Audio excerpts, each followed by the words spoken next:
নমস্কাৰ মই কন্দৰ্প গগৈ মুহূৰ্তত এক ব্ৰেকিং নিউজ দিব বিচাৰিছো বকৰ মালিবাৰী বজাৰত ভয়ংকৰ অগ্নিকাণ্ডৰ ঘটনা সংঘটিত হৈছে কেবাখনো ব্যৱসায়িক প্ৰতিষ্ঠান জুইত ভস্মীভূত হৈ পৰিছে কেবা লক্ষাধিক টকাৰ সা সম্পত্তি নষ্ট হৈ পৰিছে অবিস্তাৰে দৰ্শকসকলৰ বাবে লৈছো ব্ৰেকিং নিউজ এই মুহূৰ্তত বকৰ মালিবাৰী বজাৰত ভয়ংকৰ অগ্নিকাণ্ড মালিবাৰী বজাৰৰ দোকানত সংঘটিত হৈছে এই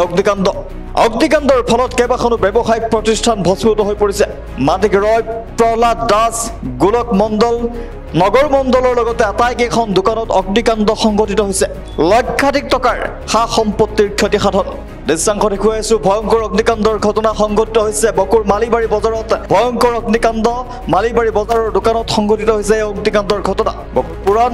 মালিবাৰী অগ্নিকাণ্ডৰ ফলত কেবাখনো ব্যৱসায়িক প্ৰতিষ্ঠান জুইত ভস্মীভূত হৈ পৰিছে জানিব পৰা মতে মানিক ৰয় প্ৰহ্লাদ দাস গোলক মণ্ডল নগৰ মণ্ডলৰ লগতে বহু কেইখন দোকানত অগ্নিকাণ্ডৰ সূত্ৰপাত আৰু যাৰ ফলত প্ৰায় বহু লক্ষাধিক টকাৰ সম্পত্তিৰ ক্ষতিসাধন হৈছে বুলি জানিব পৰা গৈছে স্থানীয় ৰাইজে দাবী কৰিছে যে বহু লক্ষাধিক টকাৰ সা সম্পত্তি নষ্ট হৈ পৰিছে জুইত ভস্মীভূত হৈ পৰিছে জুইৰ সূত্ৰপাত কেনেদৰে হ'ল এতিয়াও জানিব পৰা হোৱা নাই তাৰ কাৰণ জানিব পৰা হোৱা নাই ৰাজ্যৰ অপ্ৰাণ চেষ্টাৰ ফলতে বহু কেইখন ব্যৱসায়িক প্ৰতিষ্ঠান ৰক্ষা পৰিছে পুনৰবাৰ জনাইছো বকৰ মালিবাৰী বজাৰত ভয়ংকৰ অগ্নিকাণ্ডৰ ঘটনা সংঘটিত হৈছে মালিবাৰী বজাৰৰ দোকানত সংঘটিত হৈছে অগ্নিকাণ্ডৰ ঘটনা অগ্নিকাণ্ডৰ ফলত কেবাখনো ব্যৱসায়িক প্ৰতিষ্ঠান সম্পূৰ্ণৰূপে ভস্মীভূত হৈ পৰিছে লক্ষাধিক টকাৰ সা সম্পত্তি নষ্ট হৈ পৰিছে মানিক ৰয় প্ৰহ্লাদ দাস গোলক মণ্ডল